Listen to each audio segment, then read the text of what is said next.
Hi everyone, my name is Emily Townsend and I'm the patient safety correspondent here at HSJ. I'm joined today by Donna Ockenden, who is an expert who has carried out various high-profile reviews into maternity services across the NHS.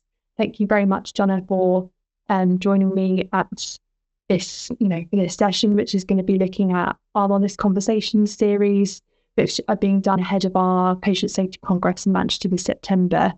So Donna's speaking at this year's Congress, so thank you very much for joining me.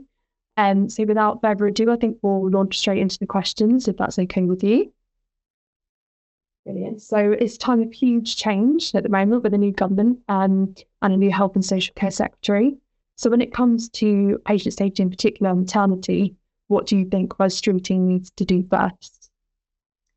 So I think that there are significant challenges across maternity services, and we're seeing more and more of that, played out, across the media.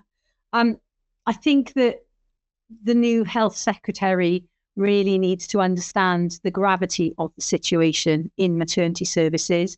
One of the major challenges is understaffing and workforce, underfunding.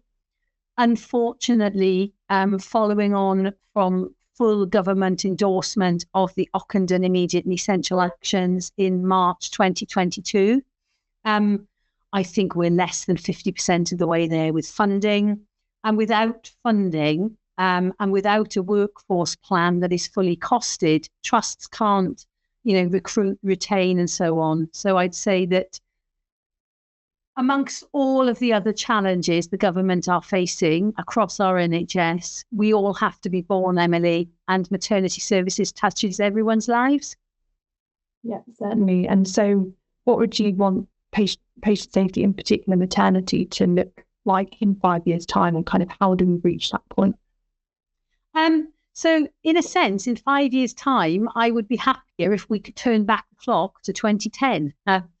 Because I can recall very clearly leaving Portsmouth hospitals, where I'd been chief midwife and divisional director for a number of years. And I remember leaving that trust with a women and children's division that was adequately staffed, with good governance arrangements, good relationships with our local community, women's voices heard, and so on. And so in a sense, the last decade or so has been a wasted decade in many, in many areas. And that is what I think all of us want. Workforce want to be able to go to work and give good care, have time to care. And so many midwives, obstetricians and neonatologists and so on tell me that they can't do that on a consistent basis. Women and families want their voices at the heart of everything. And they need to know that wherever they live in the country, they're going to get safe and inclusive and high quality maternity care. Yeah. And do you feel like maternity gets the focus it needs within the NHS? Do you feel like it's an important and prioritised area? I think there's a very bright spotlight on maternity care, perinatal care. And, it's undeniable. We've made some progress. We really have. People have worked really hard. Colleagues have worked really hard, to implement the immediate essential actions from Ockenden March 2022 where they can. So the spotlight is there, but government, and I'm talking about central government action, hasn't always followed. So in March 2022, government fully endorsed everything that needed to be done as set out in our report.